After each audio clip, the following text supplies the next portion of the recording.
sería directamente de entrada hijo de Dios. Pero plantear de entrada que él va a hablar, que él va a historiar al Hijo de Dios, es plantearle directamente en contra del imperio, porque el Hijo de Dios era el emperador, ¿no?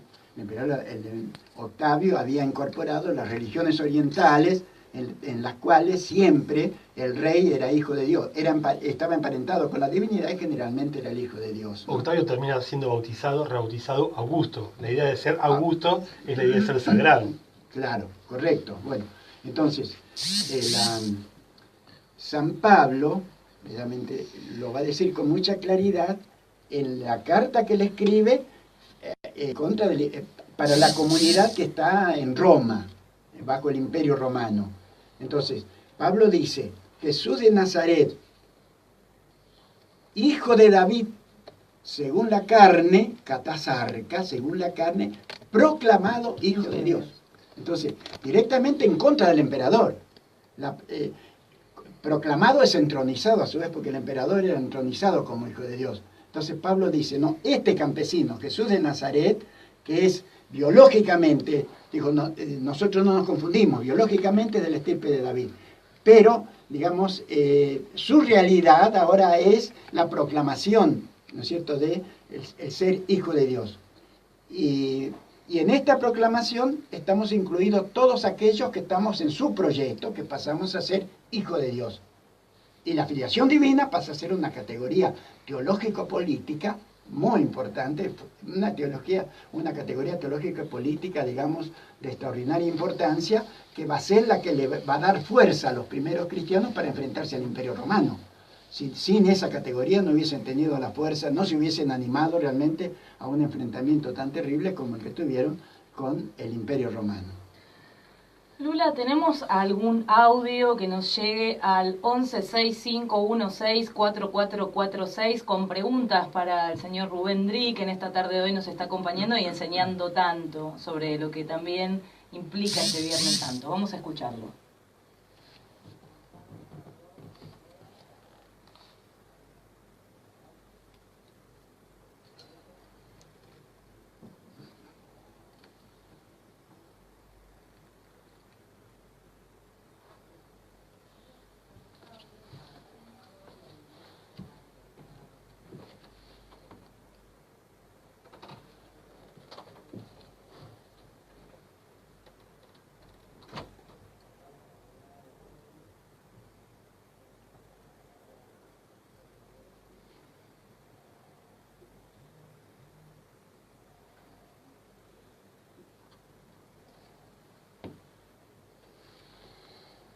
Sí, bueno, sí se ve que fuiste alumna mía o se ve, ya como que nos... Pavada de preguntas, ¿no? Sí, como la que nos conocemos, ¿no?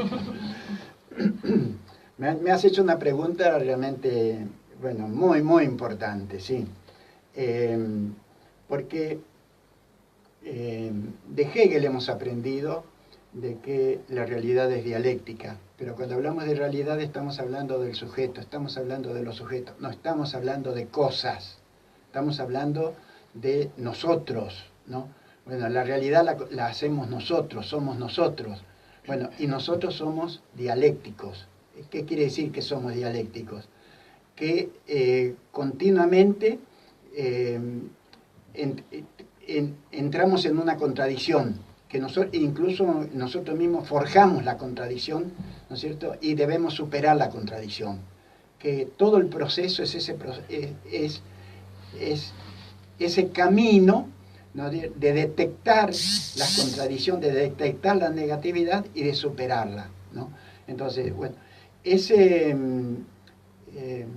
digamos, eso es fundamental para poder interpretar los procesos, porque si no uno se pregunta, bueno, estamos hablando de Jesús de Nazaret, vamos a hablar del proyecto de Jesús de Nazaret, un proyecto extraordinario, un proyecto incluso de la realización de una comunidad donde los seres humanos completamente se realizan, pero ¿qué es lo que pasó después?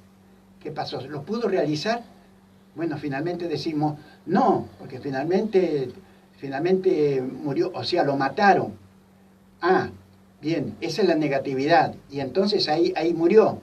No, tanto no murió que aquí estamos hablando de Jesús. Fíjense, más de 2000 años, volvemos a hablar de Jesús, porque ese proyecto no murió. Ese proyecto atravesó una serie de contradicciones, ¿no es cierto?, que si nosotros la entendemos, volvemos a recuperar los valores fundamentales. Y esto pasa en toda la vida. A ver, en mi vida, yo ya tengo algunos años, y ya estoy por cumplir los 90, así que, bueno, puedo hablar de una trayectoria. Entonces, en mi trayectoria, ¿ha sido todo bueno? No, de ninguna manera, eso sería la muerte, porque si fuese todo bueno sería como, ¿no es cierto?, no habría ninguna contradicción, entonces es como morir, ¿no es cierto? No, hay cosas que yo las tengo que negar, pero las tengo que negar y superar, corregir. Entonces continuamente yo vuelvo atrás a mis raíces, me recupero, me proyecto hacia adelante. Por eso, Marcos, yo no voy a decir que Marcos era hegeliano, pero yo lo interpreto hegelianamente. Un proto-hegeliano. Proto-hegeliano, digamos así. Porque Marcos comienza proponiendo el proyecto de Jesús, o sea, en boca de Jesús, Jesús elabora su proyecto en la Galilea y termina, digamos así, en el asesinato. El imperio lo asesina, ¿no es cierto? Pero, ¿qué es lo que pasa después? Marcos dice, no, Jesús resucita y les dice a los militantes de su movimiento que hay que volver a Galilea. Hay que volver, o sea, hay que volver a la fuente, hay que volver a las raíces, hay que recuperar todo lo que se ha construido. Lo que se ha construido no se pierde si nosotros lo dejamos. Nosotros tenemos que recuperarlo en una nueva etapa. ¿Cómo tenemos que construir nosotros? Bueno, nosotros tenemos que, con esos mismos valores, tenemos que ver en esta nueva etapa cuáles son las nuevas contradicciones que tenemos. Como, a ver, para aplicarlo en concreto, tuvimos nosotros, creo que son 13 años, ¿no es cierto?, desde el 2003 al 2015, con el kirchnerismo, hemos hecho una construcción, ¿no es cierto?, con sus contradicciones, pero una construcción que nos permitía a nosotros realizarnos como seres humanos, donde teníamos una cantidad de valores que los podíamos realizar, etcétera, y de repente, sucedieron cosas, pasaron cosas. Vino una tormenta. Una tormenta, bueno, ahí está la contradicción, la negatividad. Entonces, ¿qué hacemos entonces? ¿Nos dejamos estar? ¿Morimos? No. Tenemos que recuperar esos valores, tenemos que recuperarlos en una nueva etapa. Y además, sobre todo, porque la idea de Jesús era un movimiento para la vida, de la vida y para la vida, digamos. Jamás se nos ocurriría, digamos, me refiero a los peronistas, por ejemplo, pensar en un movimiento de la muerte. Nosotros somos un movimiento de la vida, por la vida y para la vida, ¿no? Por eso, digamos, esta construcción del movimiento de Jesús y tu idea de desentrañar justamente este movimiento, que se realiza en el año 2004, este libro, que de alguna manera vos lo entendés en un proceso histórico en el cual, cuando vos hablas de tu propuesta económica, también venimos de una crisis muy grande en nuestro país, ¿no? Donde también, digamos, históricamente, años atrás había ocurrido una dictadura en donde el rol de la iglesia había sido un rol nefasto en muchos casos, no en todos, pero sí en muchos casos, y vos de alguna manera, lo que decís como idea es, bueno, luego de que pasó esto, se necesita devolvernos la idea, devolverle la idea de Jesús al pueblo, ¿no? La correcta idea de Jesús. ¿Cuál era ese real legado, estos valores a los que hacías referencia? Sí, esa me parece una tarea fundamental nuestra, devolverle al pueblo el Jesús que le han robado, ¿no es cierto?, que le han predicado un Jesús extraterrestre, ¿no es cierto?, que además no hizo otra cosa más que condenar, ¿no? Entonces, recuperar al Jesús viviente, recuperar al Jesús que resucitó, porque aquí está el tema de la resurrección. El tema de la resurrección es simplemente esto: la vida triunfa sobre la muerte. Nosotros estamos con la vida, no con la muerte, y creemos en el triunfo de la vida, y ahí está todo nuestro trabajo, precisamente, toda nuestra militancia, nuestra militancia por la vida, ¿no? Y por eso que de todo lo que hacemos nada se pierde. Por eso que siempre volver a las raíces, volver a Galilea, recuperar todo lo que se construyó. Todo lo que construyeron las generaciones anteriores nosotros lo recuperamos. Y si no lo recuperamos es porque estamos con la muerte, no con la vida, porque la vida es eso, ¿no? La vida continuamente se realimenta de las raíces, se proyecta hacia adelante, ¿no? Bueno, y este es el trabajo fundamental. Y este es el mensaje, especialmente el mensaje de la resurrección, que es un mensaje tan profundo, que además tiene distintos niveles. Todos creemos en la resurrección. Cuando decimos, el Che vive en las luchas. ¿Ve? Insoportablemente vivo. Claro. Néstor vive en el pueblo. Néstor vive en el pueblo. Continuamente lo estamos diciendo. Este es el mensaje de la resurrección.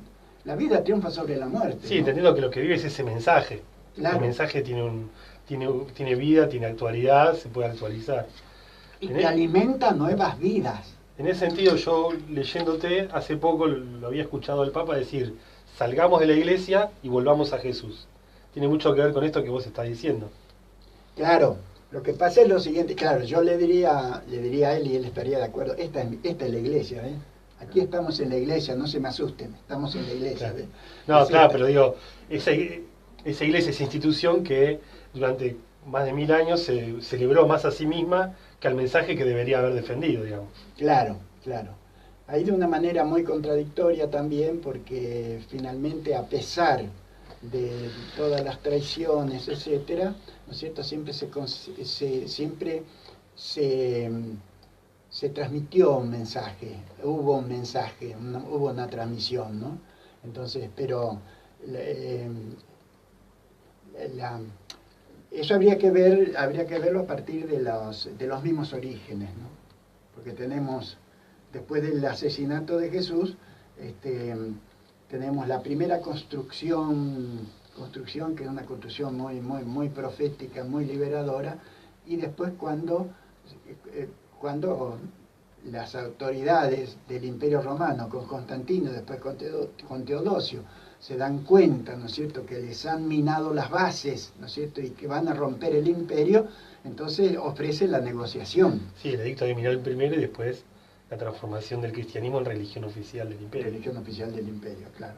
Entonces, y esa religión después transmite todo muy contradictoriamente. Por eso ahí también funciona la dialéctica. Claro, o sea, está el mensaje ahí dando vueltas, pero la interpretación que se hace sobre el mensaje es lo que la congela. Claro, claro. Y por eso la tarea de recuperar ese mensaje, digamos, como nosotros como militantes, como cristianos, o no importa, no importa si se es o no cristiano, recuperar los valores fundamentales, ¿no es cierto?, de esas luchas de liberación, ¿no?, en las cuales sin duda que la práctica y el mensaje de Jesús es central, ¿no? Vamos a escuchar algún otro audio que nos llegue al 11-6516-4446.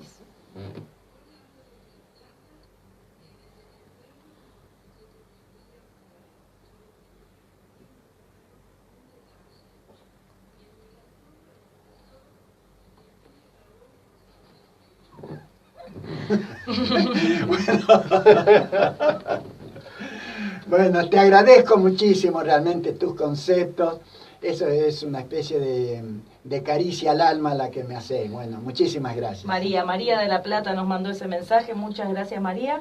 Y bueno, vamos a hacer un cierre de bloque con algún tema y luego volvemos conversando, porque también en el libro, con pregunta para desarrollar después, vos decís que bueno, nosotros como latinoamericanos somos como el lugar más propicio para entender cuál era el proyecto de Jesús. Bueno, un poco desarrollar por qué sería eso. Vamos a escuchar entonces ahora No es Dios todo lo que reluce, del Perfume de la Tempestad. Perfume de la Tempestad, seguimos con las tormentas. Qué increíble el mensaje de recién, ¿eh? Sí, me estaba haciendo acordar cuando decía lo de volver a las bases o de recuperar los ideales. cuando llega, por ahí no se acuerda, pero fue una noticia Feliz, muy vieja. estoy contenta. Yo tengo 46 años y me acuerdo. Durante Estoy contenta, estoy en un momento de había éxtasis filosófico. Un padre José, que era de Magdalena, de Villa Ballester, Ajá. de San Martín, que había sido, había robado, lo habían acusado de que había robado unos libros del Congreso él con otra persona, unos Sí. libros de estos, estos libros históricos que guardan en el Congreso de la Nación. Y bueno, los militares lo habían detenido al padre y a un socio que tenía. El socio supuestamente se había suicidado y el padre José era el padre de la iglesia donde iba yo, así que bueno, dejó de estar como 1 o 2 años, después volvió a la iglesia. Y me acuerdo que bueno, yo hacía catequesis, iba al colegio San Joaquín, que queda frente al Santa Ana, allá en Ballester, y bueno, tenía catequesis. Y era un tema que vino el catecista a hablar con todos, porque como el cura del barrio le había robado. Sí. Entonces, fueron un montón de clases que la idea era esta: hay que recuperar los ideales, el hombre se equivoca, pero muchos se lo vuelven. Claro. Que la vez pasada, unos programas atrás hablábamos de la guerra de Malvinas, y lo mismo pasaba lo mismo fue en el colegio cuando fue la guerra de Malvinas. Decían, bueno, los ideales patrióticos, por la libertad, por tener la soberanía de Malvinas, pero los militares son otra cosa. Claro. Y era despegar Sí. esos ideales y esas luchas y esas causas, de Correcto. esas... Sí, sobre todo con esos ideales, la operación imperial es pegarlos justamente a los militares Claro. para hundir Claro. ese reclamo justo Ahora me acuerdo de en una la, profesora, en la legitimidad. una profesora de historia en el secundario que ya hablaba de, hablaba del cambio que se da a partir de Jesús. Le decía, bueno, ella tiró así al aire, ¿no? Como el ojo por ojo, diente por diente, que estaba vinculado, ¿no? O sea, a la venganza, la idea de- claro, a un poder, viste, así de opresivo de la religión. Y dice, y esto cambia con Pegalo quién? al del inicio Y, bueno, esto era profesora de historia, no era catequesis, pero bueno, la respuesta era con Jesús de Nazaret, que al ojo por ojo, diente por ¿Tanda diente, mandaste eso? ¿Querés ofrece mandar algo? Mandá. la otra mejilla. ¿Mandaste Sí. tanda y eso? ¿Querés mandar? Sí, cuando Como vos decía quieras. del cambio que se da cuando la iglesia toma, se vuelve oficialmente, toma el cristianismo.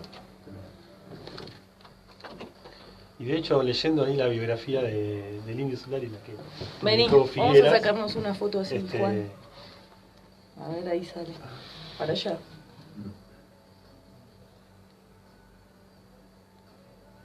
Muy bien. hay un momento en que el indio, recordando su infancia, recuerda su catequesis. Ah. Y dice, de lo único que recuerdo de la pero catequesis... recuerda el Génesis, ¿no? Lo único que recuerdo de mi catequesis es un evangelio que dice, no vine a traer la paz, vine a traer la Sí, espada. la espada. Y yo ya había leído este libro, que vos lo tomás como síntoma de que el mensaje de Jesús era uno muy distinto que el que interpretaba la iglesia muchas Claro. veces, que era más de congelarlo, ponerlo, que no está mal poner en lugar del amor, pero un amor Pero así la ponía en etéreo un de... cuadro, Sí, ¿viste? muy abstracto. Un amor abstracto que hacía que, nada, no pelees por lo, Nada. no pelees por lo tuyo y esperá que venga la vida Un eterna. osito panda. O sea, no pelees por lo Bueno, tuyo un en la poco la tierra. misma crítica de Marx cuando habla del opio de los pueblos y Sí. cuando él, No pelees por lo tuyo en la de tierra, alguna sino que manera- esperá que venga la eternidad. Y Claro. justo digo, qué coincidencia que justo lo que recuerde es, digamos, una frase muy potente, ¿no? Viene a traer la paz. Y viene a traer la paz y una potencia épica incluso, Sí, un llamado épico a decir, mirá que venimos a pelear acá. claro. Más allá de que esa pelea sea con armas o sin armas, es una pelea, digo. Es Igual una- va a haber una incomodidad en el Claro, y va a haber una se va a incomodidad. mover, Claro, ¿no? va a haber una incomodidad. Ya pegalos, ¿eh? Va a haber una incomodidad. Me pareció muy fuerte que justo sea mi hija Alcoyana ahí. Es una coincidencia ahí. Nada, eso, una curiosidad. Sí. Una curiosidad, cuando uno está en un tema, No, después hay que ver todo lo... O sea, el proyecto es un proyecto concreto, ¿viste? Porque el proyecto económico, ahí está una multiplicación de los panes, contiene el mensaje del proyecto económico, ¿viste? El proyecto político es una concepción del poder muy clara, ¿no? El poder como dominación, como argía, o el poder como servicio. diaconía, como servicio, ¿viste? ¿No? no van a estar primero los que sirvan y no los que, Sí. y no los que, y no los que quieran decir, bueno, yo voy a estar a tu derecha, no. A ver, serví primero y después vamos a ver si... No, y hay otras partes también que citás ahí que que también siempre se naturalizó una interpretación y después cuando vos lo ponés en el libro parece que es obvia darle la escena, darle a César lo que es del César y a Dios lo que es de Dios, y el tipo va y le devuelve el dracma, claro. la moneda, el talento, la moneda romana, ¿no? Y claro, dice, eso me imagino a nosotros pagándole la deuda a los norteamericanos y decir, tomá, llévate lo tuyo, que son los dólares, claro. y dejamos a nosotros vivir tranquilos. Claro. Como pueblo, digo. Pero digo, me parecía tan obvio cuando vos lo decís ahí, y yo digo, pero yo siempre terminé pensando Claro. en ese canon que decía que darle al César lo que es la separación, es toda la separación del poder terrenal, Sí. como que bueno, nosotros nos dedicamos al espíritu, y bueno, ustedes vivan como se les ocurra. El espíritu lo cuidamos, no sé, esa interpretación, Claro. que justamente le quita a la religión esa idea de liberadora, ¿no? Decir, bueno, liberate de lo que te domina, que es a través del dracma, a través del dinero, y empezar a vivir con este proyecto más comunitario. Sí. O sea, me parecía, pero cuando leí, digo, qué obvio que es esto, que lo leí millones de Los veces. últimos serán los primeros. ¿Está Sí, bien? no, pero digo, lo leí millones de veces y me pasaba el elefante por el costado todo el tiempo. Por eso digo, hay un poder muy grande en esa interpretación. Más allá que el mensaje esté ahí dando vuelta, hay un poder interpretativo muy grande ahí. Sí, sí. Creo que ahí va, ¿no, Lu? ¿Lu? Sí, se nos pasamos, me parece. Está colgado. ¿Sí? Y que vaya bajando. Que haga el Creo que favor. ya estamos, ¿no? 3:17 era. Hasta 3:17 más o menos.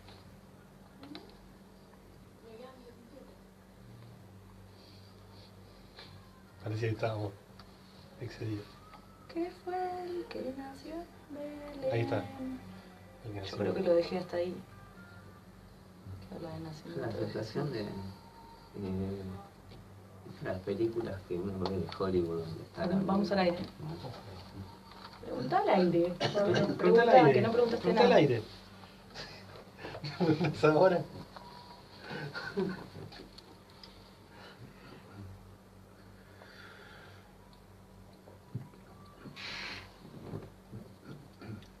Bueno, y volvíamos a este tercer bloque escuchando la fanfarria del cabrío de Luz Belito, de Patricio Rey y sus redonditos de ricota, en donde el indio dice, no vino hasta este mundo a caerte en gracia a vos, ¿no? Claramente hablando de Jesús y de justamente muchas de las ideas que estamos aquí desarrollando también.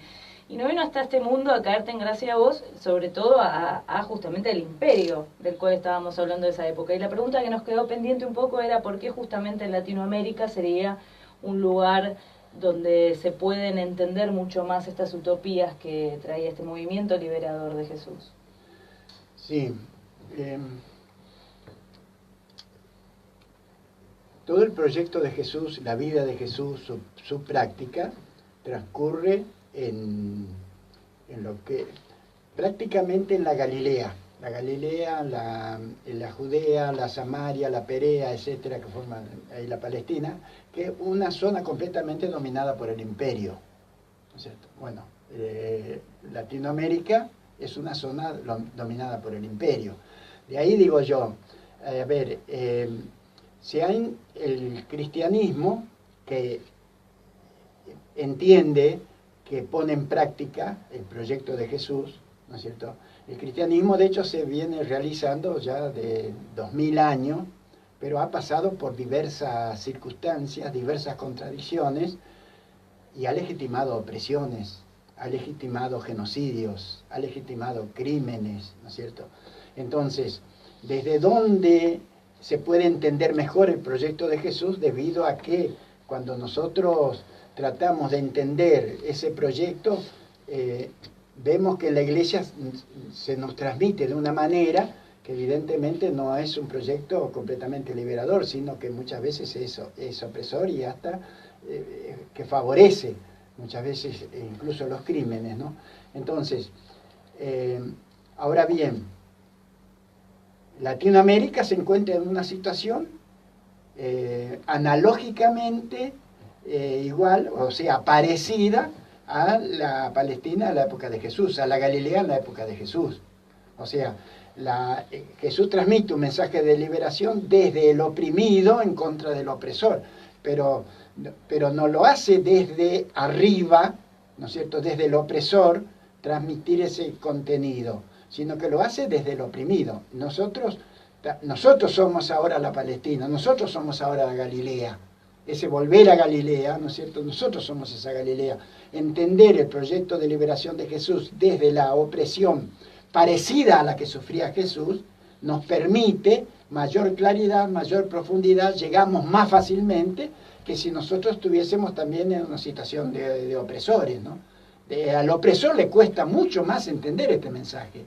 Y trata de, por eso que va a tratar sobre todo de, pongo comillas, de espiritualizar lo más posible el mensaje de Jesús. Porque desde esa abstracción, entonces puede hablar de la liberación, pero no de la liberación concreta. Porque la liberación concreta no es la liberación meramente espiritual, eso no existe. Es la liberación del ser humano, el ser humano concreto. Este ser humano que tiene necesidad de comer, por ejemplo, ¿no? Que si no puede comer, ¿no es cierto?, no se puede realizar. Entonces, ese mensaje concreto nosotros lo entendemos mucho mejor que desde situaciones de opresión. Por eso que una teología de la liberación surge en Latinoamérica. No podía surgir, puede surgir en otras partes, pero en otras partes oprimidas, ¿no? Y está ahí presente el mensaje, el pan nuestro de cada día, danos hoy. No dice, en algún momento, cuando llegue el reino de los cielos, o en el juicio final, te vamos a dar el pan que venís necesitando. No, la plegaria es, el pan nuestro, igual que la realización del reino, tiene que ser aquí y en la tierra. No es a lo que luchamos, nos sacrificamos, la pasamos mal para que en un momento superior o espiritual o espiritualmente superior logremos eso que por lo que estamos luchando ahora, ¿no? El reino de Dios se supone que se tiene que realizar mientras lo estamos haciendo, digamos. No es que no va a ir bien en el paraíso, no claro. Tiene que ir bien ahora. ¿No? Venga a nosotros tu reino y hágase tu voluntad, así en la tierra como en el cielo. Hay una especie de decir, bueno, el reino de Dios se realiza mientras lo vamos desarrollando. Hay una práctica que tiene mucho que ver con lo que se propone, ¿no? Sí, pero que además tocaste un tema fundamental, ¿no es cierto? Que es el pan va junto con la deuda, ¿viste, no? Y el Padre Nuestro... Que hay una transformación de la plegaria en la década del 80, ¿no? Porque, claro. porque la plegaria original decía, ¿no? Perdona nuestras deudas, sí. ¿No? Y eso es la plegaria peligrosa, ¿no? Sobre todo para los que son acreedores. Perdona nuestras deudas como perdonamos nuestros deudores. ¿Vos te imaginás cómo lo puede rezar eso a alguien que está en el imperio, ¿no es cierto?, que está gozando todos los favores del imperio, ¿no es cierto?, que está de acuerdo con el imperio? Como perdonamos nuestros deudores. Y se cambia a ofensa, deuda como ofensa. Claro, entonces, el tema de la deuda era un tema central, bueno, sigue siendo, bueno, pero en aquellas sociedades, ¿no es cierto?, el campesinado, la base de los estados eran los campesinos, y los estados se alimentaban fundamentalmente del campesinado, ¿no? Entonces, y ahí el campesino a su vez vivía en comunidades, ¿no es cierto? El tema de la comunidad siempre fue un tema central de estas sociedades antiguas, ¿no? Donde se compartía, ¿viste? ¿No? Entonces no podía haber deudas ahí, ¿no? El tema de la deuda entonces siempre fue un tema central. Que incluso se podía caer en esclavitud por deudas. Por deudas, no, claro. No podía ser esclavo por deudas. Estaba correcto. Muy presente incluso en la Grecia antigua el tema de la esclavitud por deudas. Por eso el tema del Padre Nuestro tendría que ser completamente actualizado.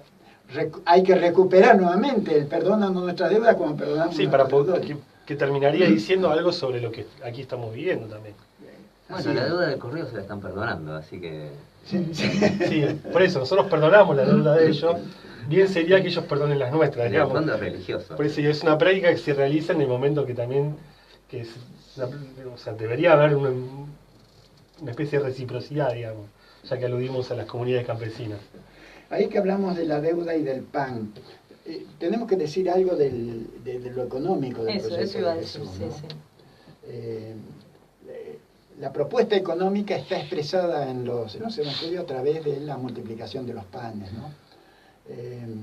Que son textos sumamente importantes y muy radicales, ¿no? Muy que van a la raíz, ¿no?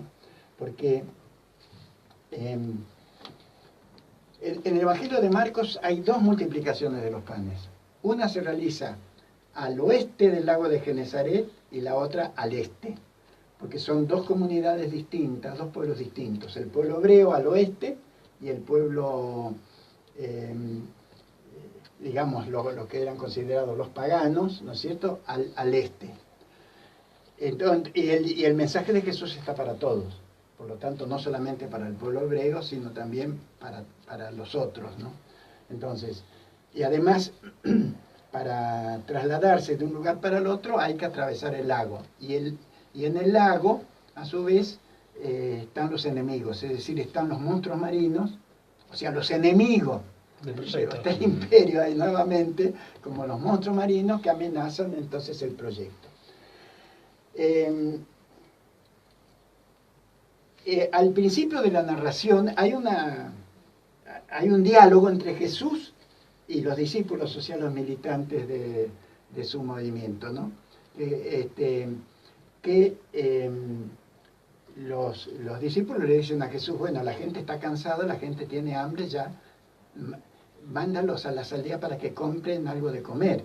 Y Jesús le dice, no, denles ustedes de comer. Bueno, ahí se plantea dos proyectos económicos antagónicos completamente.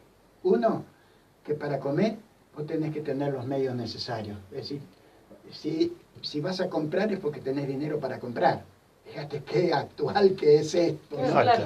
Entonces, lo que le dice Jesús, no, denles ustedes, ¿no es cierto? O sea, no que hay que ir a comprar, sino que hay que compartir, hay que compartir. Por eso, Él va a partir el pan, porque se comparte, ¿no? Se comparte. Y la narración dice que sobraron 12 canastos al oeste del lago de Genesaret, y en la otra comunidad sobran 7 canastos. Son todos números muy simbólicos, ¿no? Pero hay pan para todos. O sea... Como que el pan está, hay que compartirlo. Claro, hay que compartirlo. Entonces se trata de transformar las relaciones, de eso se trata. Pero además hay que hacerlo organizadamente. Por eso Jesús le dice en grupos de 50 y de 100, que eran como estaban organizadas las milicias campesinas de la Confederación Hebrea. Estaban organizadas en grupos de 10, de 50, de 100 y de 1000, ¿no? Entonces Jesús dice, organiza. Pero después, reúnanse en simposios. La palabra griega simposio, que es banquete. O sea, hay que banquetear. O sea, es un movimiento alegre, es un movimiento, hay que festejar todos juntos, compartir todos juntos, y compartiendo todos juntos va a sobrar. Hay para todos. Hay en el Evangelio, que vos lo marcás también, varios banquetes. Y en eso hay una diferencia con el movimiento precursor de Juan el Bautista, que era más ascético, quizás un poco más severo en ese punto, y el de Jesús es menos severo en ese punto y un poco más, incluso hasta quizás festivo. Sí, no, festivo. Y hay un diálogo muy interesante, un debate entre los discípulos del Bautista y el mismo Jesús y sus discípulos, ¿no? Porque los discípulos del Bautista le dicen a Jesús, ¿cómo es que tus discípulos, tus militantes, no ayunan, no hacen ayuno? A propósito, hoy es Viernes Santo, ¿no? No hacen ayuno. Y Jesús dice, pero ¿por qué se extrañan que no hacen ayuno si el novio está presente? Si el novio está presente. A ver, vamos a una fiesta donde el novio está presente y ahí vamos a ayunar. Claro. ¿Y cuál es el novio? El novio es el proyecto. El proyecto, se destaca el proyecto. Claro. Lo estamos realizando en la medida que lo predicamos, lo realizamos. Lo realizamos, claro. Entonces es un movimiento... No puede haber amargura ni... Es un movimiento fiestero. A ver, aquí es lo que hay que decir, un movimiento peronista. El choripán y el vino. Van por el choripanero. Claro. Y también una aclaración etimológica también, ya que también surgió acá. La palabra compañero justamente es eso, ¿no? Compartir el pan. Justamente, compañero es compartir el pan. Compartir el pan, claro, compartir. Pero la palabra compañero es tan cara a nosotros, ¿no? ¿Viste? Nosotros como peronistas nos vemos siempre como compañeros y compañeras, ¿no? Claro. Entonces, y ese proyecto, a ver, es un proyecto comunista, digamos, en el verdadero sentido de la palabra. Sí, una realización del ser humano en comunidad. En comunidad. Y además el de compartir, ¿no es cierto? No el de la acumulación individual, ¿no es cierto? Sino, y que todo se va a multiplicar en la medida en que también en la medida en que se comparta, ¿no? Y siguiendo con esto del proyecto económico que tan actual a pesar de los 2000 años, digo, ¿no? Esto de compartir el pan y demás, o el tema de las deudas y demás, o sea, está siempre presente en la prédica, no es que solamente a partir en una sola anécdota, ¿no? Porque después cuando llega a Jerusalén Jesús, y ve el templo y transformaron mi templo en un mercado, también es parte de eso del proyecto económico. Sí, no, muy correcto, sí, además el templo que se está transformado en un mercado es como la higuera, ¿no es cierto?, que se seca. La higuera que se seca. La higuera que se seca, es el templo que se seca, ¿no es cierto? O sea, sí, se perdió su idea, su originalidad. Bueno, vos haces ahí una distinción entre lo simbólico y lo conceptual y la fuerza justamente de lo simbólico, ¿no? A mí me interesaba también mucho esa idea tuya que desarrollás de cómo también las corrientes justamente imperiales trabajan mucho sobre los sentidos, trabajan mucho sobre lo simbólico también, ¿no? Nosotros creemos que hay un avance solo en materia de agenda económica y demás, pero eso viene acompañado fuertemente en un avance en destruir todo lo que sea lo simbólico para también justamente borrar estas memorias de los pueblos, ¿no? Correcto, sí, lo simbólico es fundamental. Nosotros somos seres, entre otras cosas, somos seres simbólicos, ¿no? El simbolismo forma parte esencial de nuestra vida. El símbolo une, ¿no? Símbalo en griego y diabalo. Diabalo es diablo, el diablo divide. El símbolo une, ¿no? Entonces, todos los proyectos a su vez necesitan símbolos, ¿no es cierto? Bueno, un concepto de patria a su vez necesita símbolos, la bandera, el himno, el escudo, etcétera, ¿no? Pero además los proyectos políticos tienen símbolos, ¿no es cierto? Entonces, bueno, y después están los símbolos populares religiosos, el Gauchito Gil, la difunta Correa, etcétera. Hay que recuperar todos esos símbolos, recuperarlos nosotros conceptualmente, porque el pueblo los tiene ahí, recupera de por sí, ¿no es cierto? Ya los tiene ahí, no necesita recuperarlos, los claro, genera, los participa. Claro, pero nosotros tenemos que abrirnos la cabeza por eso, porque hay también toda una ortodoxia, ¿no es cierto?, muy de izquierda, muy marxista, muy mal interpretado, ¿no es cierto?, que interpreta eso solamente como alienación, como fetichismo, ¿no es cierto? Tiene parte de alienación, bueno, pero eso es la dialéctica, ¿no es cierto? Y la disputa también, sobre los símbolos. Es la disputa, precisamente. Nosotros no podemos matar los símbolos. Lo que nosotros tenemos que dar o ponernos en contra justamente de los símbolos del pueblo y lo que el pueblo siente como lo simbólico, ¿no? Claro. Nosotros tenemos que dar la lucha hermenéutica, ¿no?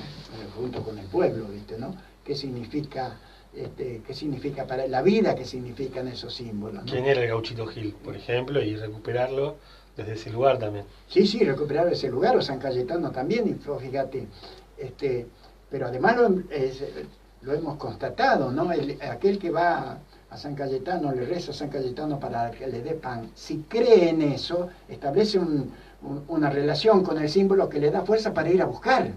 Entonces necesita esa fuerza para ir a buscar, necesita ese símbolo, ¿no? Entonces, saber también nosotros dar también esa lucha, ¿no? Yo quiero una sociedad, un movimiento nacional y popular, pero que plurisimbólico, ¿no es cierto? Que todos los símbolos estén ahí. Que San Cayetano esté como tiene que estar, ¿no es cierto? No voy a luchar en contra, ¿no es cierto? Sino voy a luchar en contra de las interpretaciones alienantes. Exacto. Claro, es la batalla cultural. La batalla cultural, claro. Tiene que ver eso con resignificar. Resignificar eso. Que de hecho fue lo que hizo Jesús con las parábolas, etcétera, dio toda una batalla cultural, ¿no es cierto? Claro, con las parábolas alude a símbolos comunes, y para Jesús darles la interpretación que encuadre en su proyecto. Claro, cuando le dice a los campesinos cómo es el reino de Dios. Bueno, el reino de Dios es como la planta, ¿ves? Crece desde la semilla, ¿ves? La semilla, claro. La semilla muere, da la planta, ¿no es cierto? La planta da los frutos, Los frutos a su vez dan la sombra para los pájaros, o sea, dan vida. ¿Ves? Sí, todas esas parábolas o simbologías con la tierra tienen que ver con la inscripción en el campesinado, o sea, la prédica en el campesinado hebreo de aquel momento. Claro, entonces el campesinado que toma conciencia de lo que es y de los valores, ¿no es cierto? Organiza y al mismo tiempo da la batalla cultural, ¿no es cierto? De que parte la falta de medios de comunicación en que en aquella época las parábolas transmitidas de generación en generación cumplen ese papel también, que después en la historia, ahora podemos nosotros entender que lo importante que son los símbolos, porque en base a los símbolos armamos los relatos que se enfrentan en esta batalla cultural. Y que de repente, por eso yo recién nombro a los medios de comunicación que hoy son tan importantes en esta batalla cultural. Y que bueno, es lo que estamos hoy contra los medios de comunicación hegemónicos, tratando de armar y de defender nuestros propios relatos o nuestras propias resignificaciones. Claro. Y en esa sociedad tenemos que además pensar nosotros que no existía el dinero como nosotros lo conocemos. Ahí sí se hacía el trueque, ¿ves? Se hacía el trueque en las aldeas, ¿no? El dinero era para Jerusalén, para el imperio a su vez, ¿viste? ¿No? Era el modo en que cobraba impuestos el imperio, o sea, claro. Ahí toda la producción de un pueblo se tendría que transformar en aquello que iba a succionar el imperio, claro, que era el dinero. Y entonces la idea de la asamblea es fundamental. La eclesía es asamblea a su vez. Los primeros cristianos lo toman esto de los griegos, porque los griegos hacían la asamblea política, ¿no es cierto?, de los ciudadanos griegos, ¿no? Pero de hecho ya en el campesinado tenía el concepto de la comunidad, ¿no es cierto? El campesinado era muy comunitario, ¿no? Entonces los primeros grupos cristianos son asamblearios, ¿no? Así se va conformando lo que va a ser después la iglesia como nosotros la conocemos, porque la iglesia primera no era así. La iglesia primera eran las asambleas, eran eclesía, ¿no? Sí, se transformó luego en algo mucho más vertical, claro, que horizontal, como estaba planteado originariamente. Claro. Basta leer las primeras cartas de Pablo, por ejemplo, de San Pablo, de Tarso, ¿no? Sí, Pablo de Tarso, donde no hay autoridades en las primeras cartas, porque después hay cartas que no son de Pablo. Recién en las cartas a Tito, a Timoteo, que ya no son de Pablo, ahí es donde aparece la autoridad tanto del sacerdocio como del obispo, ¿no? Tengo así algunas preguntas más también para ir cerrando. Nos tomamos una licencia, le agradecemos también a Juan Martín Ramos Padilla y a todo Radio Caput, porque bueno, hoy nos extendimos un poco más. Creo que el invitado realmente es un invitado para aprovechar muchísimo y para tener este tipo de conversaciones en profundidad, ¿no? De un gran valor, sobre todo en estos tiempos, estas conversaciones. Para hacer una pregunta más bien actual, digamos, hay determinados movimientos, por supuesto, de reivindicación de derechos en materia de lo civil, de progresismo, además, que están planteando hoy por hoy la necesidad de la separación de la Iglesia con el Estado. ¿Qué pensás al respecto de esto? Bueno,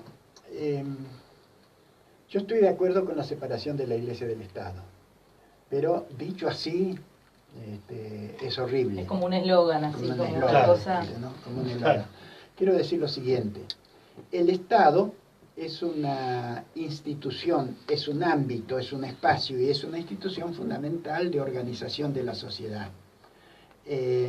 Ahora bien, las sociedades que nosotros conocemos no son, mejor dicho, las sociedades actuales no son sociedades en las cuales haya una sola concepción religiosa, sino que hay múltiples concepciones religiosas y también hay concepciones que se pretenden arreligiosas.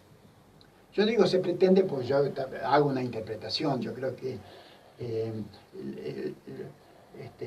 el ser religioso no depende prácticamente de una voluntad o no, sino que forma parte del ser humano, forma parte del sujeto. Bueno, pero ese es otro problema, ¿no es cierto? De cualquier manera, en el Estado, pongamos en el Estado argentino, aquí hay católicos, hay protestantes, hay judíos, hay mormones, hay hay pueblos originarios que tienen otra religión, todos esos forman parte del Estado. Entonces, no, naturalmente, no puedo pensar un Estado religioso, porque O entonces, monorreligioso. ¿Cómo? O monorreligioso, de una sola religión.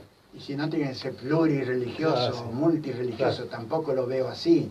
No, yo creo que el Estado tiene que tener una independencia de lo que son esas religiones como religiones organizadas de una determinada manera, con determinadas creencias, etcétera, ¿no? El Estado, naturalmente, que tiene incumbencia en ciertas creencias, pero no en otras.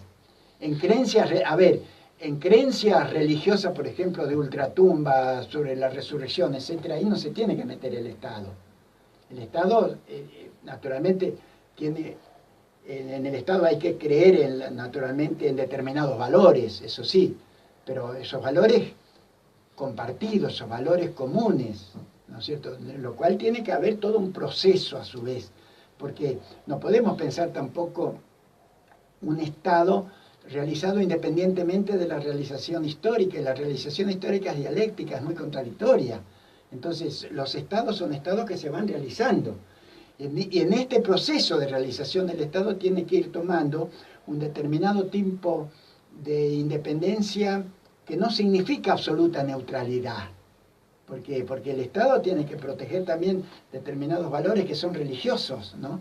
Entonces, eso se tiene que dar en el proceso, ¿no es cierto? No se puede establecer, por lo tanto, una norma, radical, ¿viste? Donde vos tenés acá el Estado y acá tenés lo religioso, ¿viste? Como si los pudiese separar. Eso no se puede separar. Sí, como no se puede separar un ser humano. Como Dos. es claro. Pero lo que no se puede hacer es tomar una religión e imponer desde el Estado esa religión. Eso es lo que no se puede Bien. hacer, ¿no? Bien, creo que quedó claro. Sí, sí, sí.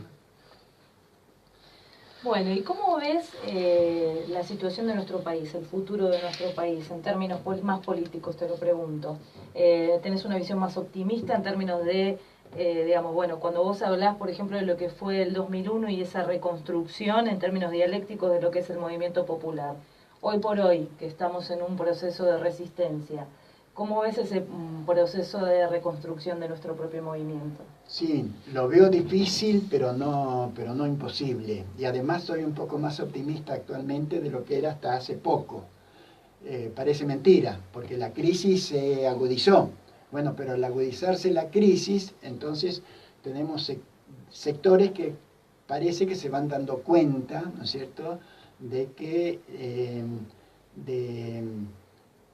del proyecto en el que colaboraron votando, ¿no es cierto? Y creo que hay un proceso en este momento un proceso de revisión, ¿no? que se va dando, ¿no es cierto? Entonces, y aparte, yo sigo teniendo una confianza fundamental en la capacidad del pueblo de recuperarse, ¿no? Es decir, cuando se dice a veces los eslogan, el pueblo siempre tiene razón, ahí hay algo muy mentiroso, ¿no es cierto? Porque entonces si el pueblo tiene razón, el pueblo votó al macrismo, entonces tiene razón, entonces hay que someterse a eso. No, hay que conceder que el pueblo como sujeto colectivo puede equivocarse como me puedo equivocar yo, ¿no es cierto? Y el pueblo comete errores. Pero finalmente se recupera. Lo que no hay que hacer, naturalmente, es estar en contra del pueblo, sino que en la medida en que también hay que acompañar al pueblo cuando ha cometido estos errores, que también por ahí nosotros somos culpables de esos errores que hemos cometido, acompañarlos para recuperarnos, ¿no? Pero que no nos podemos recuperar solos, nos recuperamos con el pueblo, ¿no? Nada sin el pueblo, sin lo popular. Yo no me quiero morir, yo estoy ya para los 90 años, no me quiero morir en una etapa en la cual el pueblo no se pudo recuperar. Yo quiero esa nueva recuperación, porque eso nos da vida, ¿no? Esa es la vida, esa es la resurrección. Yo creo en la resurrección de Jesús, creo en la resurrección de los muertos, creo en la resurrección popular, creo en esos valores, ¿no? Y eso es lo que me da vida, ¿no? Eso es lo que nos da vida, ¿no? Yo creo que me parece que este es un tema central, ¿no? Aparte que está la dialéctica de la que hablabas antes también, el pueblo se puede equivocar, tirar para atrás y acomodarse de otra manera. Me parecía muy orgulloso, muy soberbio decir el pueblo nunca se equivoca, desde el lugar del yo no me equivoco. Claro. Y un poco demagógico también de aquel que lo dice. El pueblo no se equivoca. Tenés razón, te dice el pueblo, te contesta. Entonces yo nunca me equivoqué. Y entonces seguimos siempre en la misma. Claro. En cambio, bueno, hay que tener un poco más de humildad, hay que mirar un poco, hay que hacer... La palabra de construcción no está solamente ligada a los movimientos feministas, está también viendo a ver cómo se armó esto. ¿Podemos desarmarlo? ¿Podemos armarlo de otra manera? Sí, creo que también es un gran esfuerzo de la militancia, sobre todo más bien del núcleo político del pueblo más importante, de la resistencia, ¿no? Que justamente es esto, reside en la organización, que también es lo que también manifestaba Jesús al hablar del armado de ese movimiento, tiene que ver con esto, creo yo, de no echar culpas, sino mirar para adelante, ¿no? Con un proyecto hacia adelante. Claro. Pero es tan importante esta dialécticamente, ver la dialéctica del sujeto colectivo, del sujeto individual, cómo uno se puede recuperar. Yo creo que esto es fundamental. Es decir, uno continuamente mira hacia atrás, la memoria es eso, ¿no? Vamos a nuestras raíces y nos proyectamos. Y en este ir a nuestras raíces nos corregimos a su vez. ¿No es cierto? Esta es la gran capacidad, ¿no? Entonces, yo creo que esto es un tema central. Y yo creo que estamos en un momento acá en el que el pueblo se está recuperando. Yo creo que, y eso naturalmente nos da mucha fuerza. Una buena ¿no? nueva. Una buena nueva. Recién cuando habíamos cortado nos quedamos conversando, porque bueno, no es que hacemos un corte y cada uno se va a otro lado. Sí. Sí. Seguimos conversando porque son temas que, obviamente, que son, nos hablamos así, parecemos experimentadores hablando de otra cosa, pero obviamente que nos conmueve nuestras vidas, ¿no? Y hablamos del tema de la autoridad, ¿no? De esa construcción de la autoridad como principio, primero como una especie de inversión. Vos hablabas, la autoridad estaba pensada de arriba hacia abajo y donde todos me sirven a mí. Y Jesús dice, no, bueno, va a estar en el reino de los cielos aquel que no sirva. En el marco de esta recuperación del movimiento popular, nacional y popular, o popular, las etiquetas un poco, cada uno le ponga la que, Claro. la que lo organice, en la recuperación del movimiento popular hay principios de autoridad, el pueblo decide, bueno, sobre todo porque estamos en democracia y los cargó, no es que puede ir todo el pueblo al Congreso de la Nación y meterse adentro de la Cámara y deliberar, ¿no? Hay un sistema de representación y demás. ¿Vos cómo ves? ¿Cómo se debería dar esa recuperación en cuanto a quienes los conducen? ¿Existe una conducción a tu mirada de este proceso? Bueno, la conducción debe existir, ¿no? Yo creo que estamos en un momento de recuperación de todo eso, ¿no? Yo creo que hay que crear poder popular, hay que... digamos, no hay que esperar todo de la conducción, no hay que esperar simplemente órdenes, sino que hay que ser muy creativos, ¿no es cierto? Hay que trabajar sobre los procesos asamblearios, de asamblea, bueno, las distintos tipos de organizaciones existentes. Yo creo que hay que trabajar desde abajo, pero al mismo tiempo viendo cómo va trabajando también un determinado tipo de dirección. Yo creo que en este sentido, yo siempre trato de ver un poco qué es lo que pasa con Cristina, porque yo creo que aparte de eso, de la conducción, también está lo simbólico, ¿no? Yo creo que todos nosotros vemos simbólicamente en Cristina, ¿no es cierto?, la dirección, ¿no? Y sin duda que ella está en eso, ¿no es cierto? Está en eso.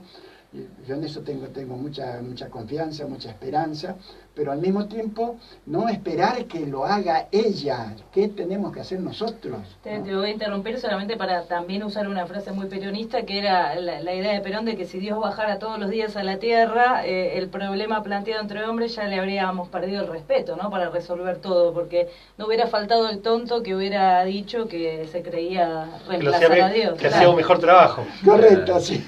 Digo, no podemos esperar que Cristina, si está ahí en el pináculo de la conducción, está resolviendo temas que tienen que ver con egos, con potencialidades, con quién es el mejor candidato, no podemos pretender que resuelva el tema de, no sé, lo que sucede en la manzana del barrio. Correcto. ¿No? Tiene que ir de abajo hacia arriba y justamente en cada ámbito va a tener sus actores. Lo voy a decir de otra manera, no tenemos que ser soldados, tenemos que ser militantes. Justamente. Militantes. ¿No? Sí, incidir en la transformación de la realidad. Incidir en la transformación, exactamente, aportar lo nuestro, ¿no? Bueno, Rubén Dri, desde ya te agradecemos mucho, estamos muy felices de haberte tenido aquí en el estudio Chicha Mariani de Radio Caput, en esta radio, en Filosofía Rock. Para nosotros es un lujo, es un honor, por supuesto que me vas a firmar mi libro. Sí. Así que bueno, esto luego del aire vamos a hacer la firma de los libros y bueno, nosotros despedirnos de nuestra audiencia, nos encontramos aquí el viernes que viene a las 15 horas. Muchísimas gracias, Pablo Risi. Muchísimas gracias a todos los que vinieron acá, Juan Pablo, Rubén, Elizabeth. Muchísimas gracias, Juan Pablo Rosendo, por acompañarnos. Sí, muchísimas gracias. Espero que también nos hayan escuchado, puedan compartir estos 3 días el pan con quienes quieran compartirlo. Un saludo a Rubén, que la verdad que nos quedaríamos horas charlando de estos temas. Son muy interesantes. Le agradezco la invitación a Elizabeth, la conductora acá del programa, y a Pablo también, que son locales aquí, así que me sentí así muy bien, muy hospitalario la situación. Cuando quieras. Muchísimas gracias, muchas gracias, Rubén. Bueno, no, gracias a ustedes por mi parte, realmente muchísimas gracias. Me han hecho sentir realmente muy bien, les agradezco mucho. Bueno, muchísimas gracias a todos, a todas. Nos vamos a despedir con un tema de la renga en el baldío.